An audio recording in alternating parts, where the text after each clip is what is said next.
Assalamualaikum warahmatullahi wabarakatuh. Raditu billahi robba wa bil islami dina wa bi Muhammadin nabiyya wa rasulullah. Yang saya hormati Bunda Dr. Johri Sabriyati, MPhis, selaku dosen pengampu mata kuliah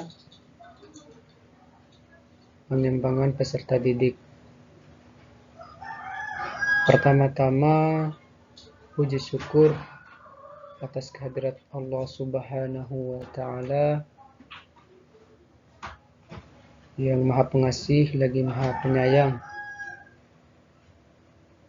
Kedua kalinya, tak lupa pula kita haturkan sholawat kepada baginda Muhammad Sallallahu Alaihi Wasallam, sang tokoh revolusioner sejati yang mampu merubah peradaban zaman dari zaman jahiliyah sampai pada zaman Islamiyah. Baik, terlebih dahulu perkenalkan kami dari kelompok 9. Saya sendiri Ariansyah dan anggota saya Emilia Octavia. Saya akan mempresentasikan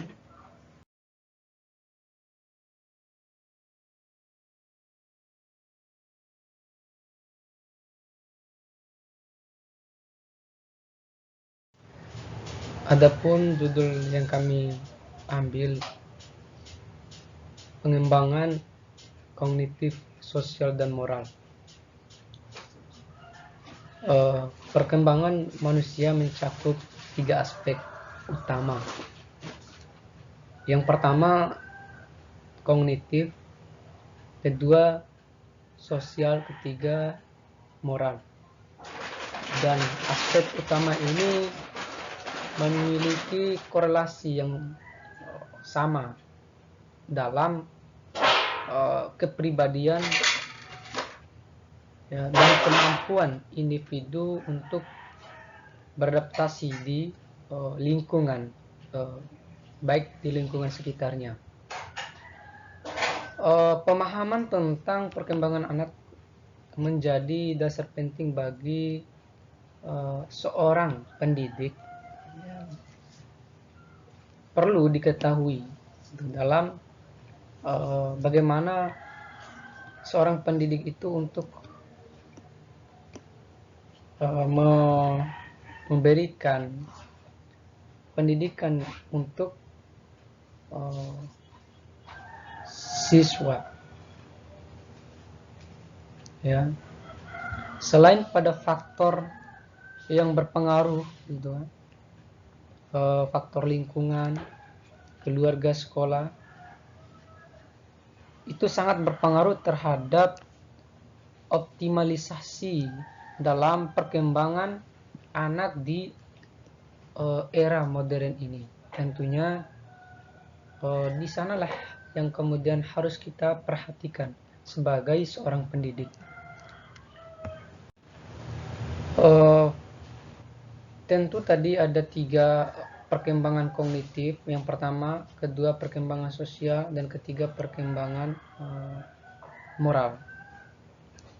Yang ditanya itu tentang apa itu perkembangan kognitif, sosial, dan moral. Perlu kita ketahui ya bersama, perkembangan kognitif adalah proses bertahap di mana seseorang mengalami peningkatan kemampuan berpikir, memahami, mengingat, dan memecahkan masalah. Dengan antara lain, ini adalah perkembangan cara anak berpikir dan belajar tentang dunia di sekitarnya. Dan adapun menurut Piaget tentang perkembangan kognitif terbagi dalam 4 tahap.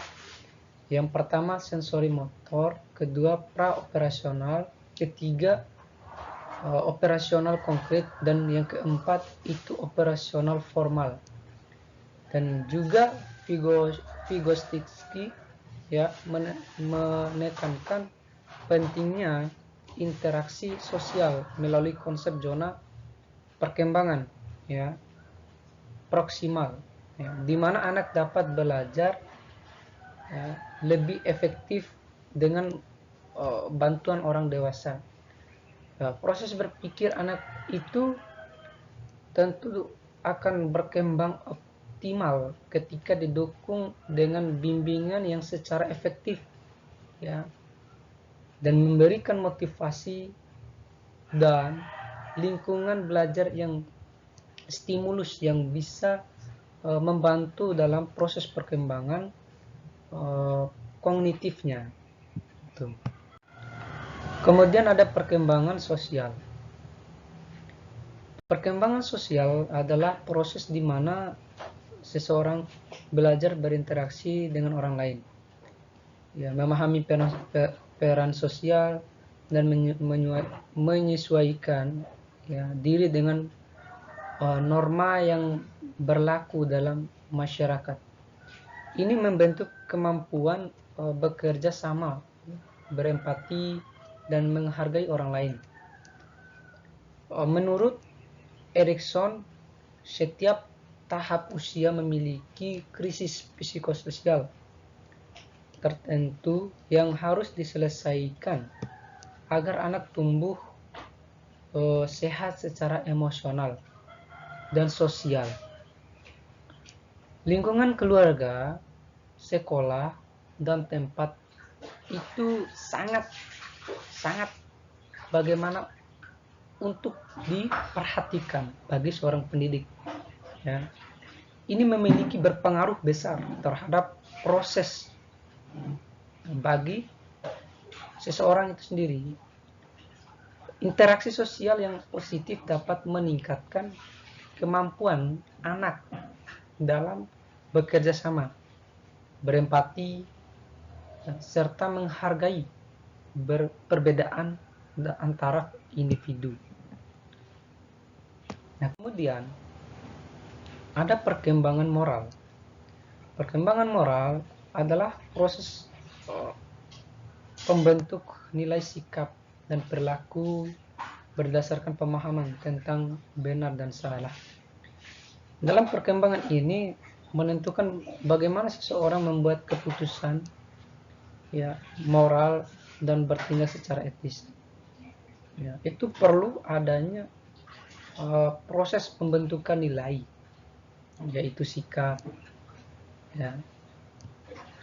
Kemudian menurut Piaget, anak awalnya mematuhi aturan secara kaku, ya, lalu berkembang menjadi moralitas otonom, ya,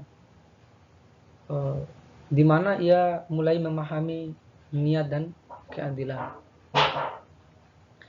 Adapun Kohlberg mengembangkan teori moral menjadi 3 tingkat, yakni prakonfesional, konfesional, dan pasca konfesional. Perkembangan moral dipengaruhi oleh pola asuh, lingkungan, dan keteladanan dari orang dewasa di sekitarnya itu.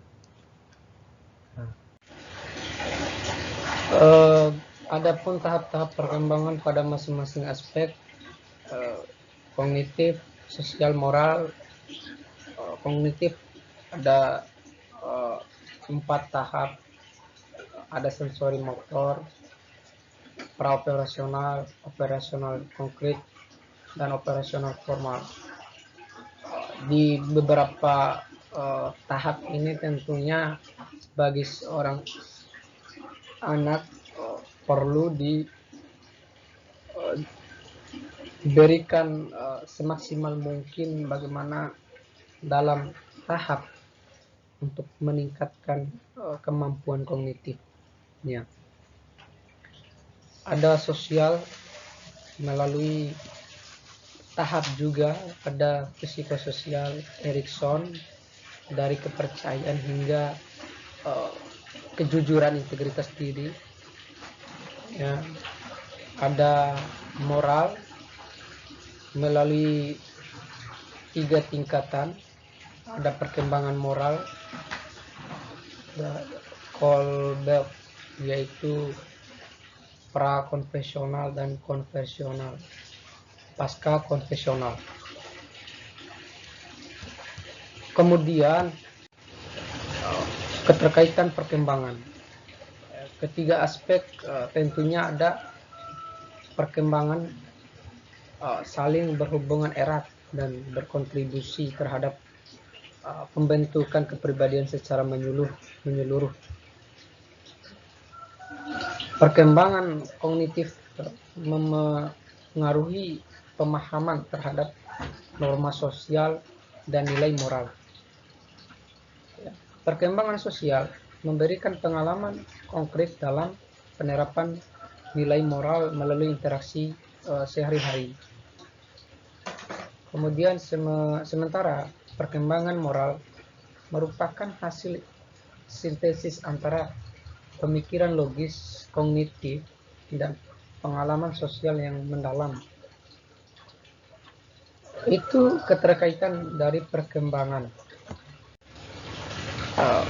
Jadi kesimpulan, tentu perkembangan ini, perkembangan kognitif, sosial, dan moral itu merupakan 3 aspek yang saling berkaitan dan membentuk kepribadian dan karakter bagi individu.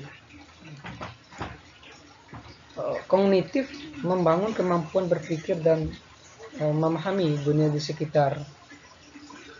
Kalau sosial itu membentuk kemampuan berinteraksi dan menyesuaikan dengan lingkungan.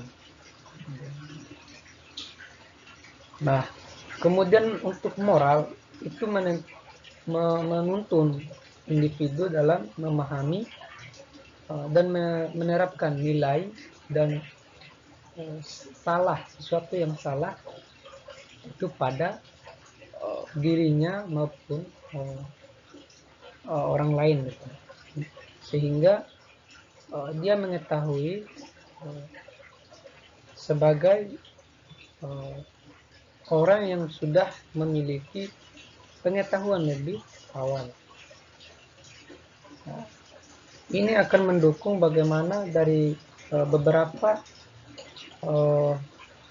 aspek utama ini akan membantu individu untuk menjadi kepribadian yang lebih baik lagi. Mungkin sekian untuk pemaparan dan presentasi yang saya sampaikan. Lebih dan kurangnya saya mohon maaf. Billahi fisabilillah haq, fastabiqul khairat. Wassalamualaikum warahmatullahi wabarakatuh.